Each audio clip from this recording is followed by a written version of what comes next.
In the depths of the Great Depression, one man dared to dream beyond the ink and paper of cartoon shorts. Walt Disney envisioned a full-length animated feature, a fairy tale brought to life, not just with color and sound, but with real heart. By the early 1930s, Disney had already revolutionized animation with synchronized sound and Technicolor.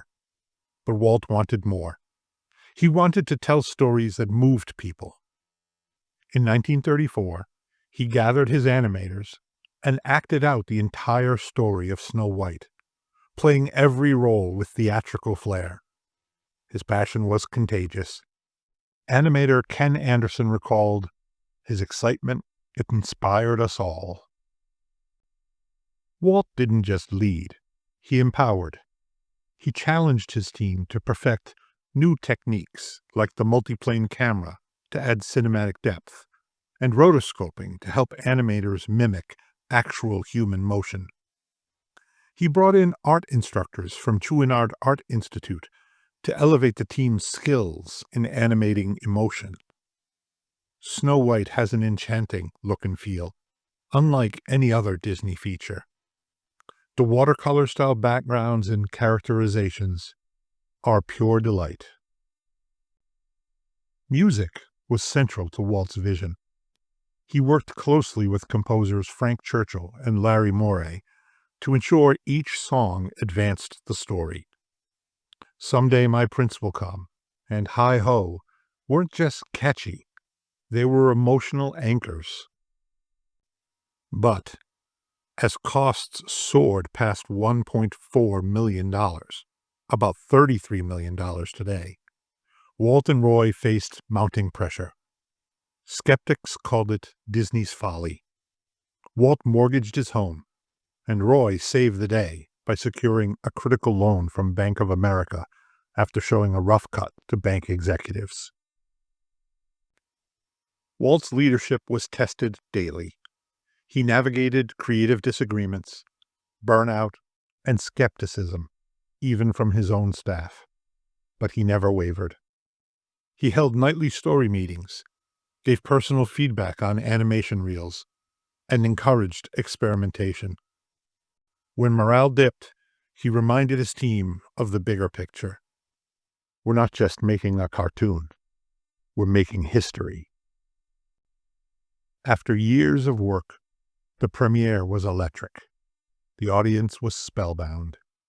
Many wept along with the dwarves by the side of the seemingly lifeless Snow White. Hollywood's elite gave it a standing ovation. Walt, exhausted and uncertain, finally allowed himself to smile. The film earned $8 million globally, about $184 million today, and became the highest-grossing sound film of its time. With those profits, Walt built a new studio in Burbank. He reinvested in his team. Better tools, better training, and bigger dreams.